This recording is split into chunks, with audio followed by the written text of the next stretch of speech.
Hi friends, welcome to 5 Minutes Tech YouTube channel. Here is Oppo Reno 11 Pro 5G smartphone. In this video, you will learn how to connect pendrive through OTG in your phone Oppo Reno 11 Pro 5G. First of all, you need a OTG adapter. This is OTG adapter.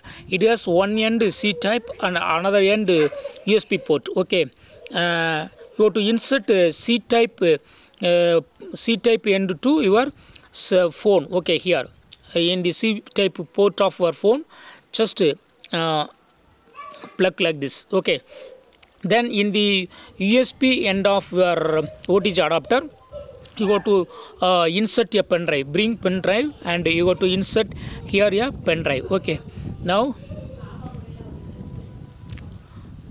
go to your phone, and here you will be seeing that the files are opened. Okay, here by default device storage is showing here, and this external storage, that is pen drive, is shown in this place. Okay, OTG, click on OTG here, and you can access files and folders of your pen drive here. Okay, so in this way you can easily connect to pen drive through OTG in your phone Oppo Reno 11 Pro 5G. That's all friends. Thanks for watching. Bye.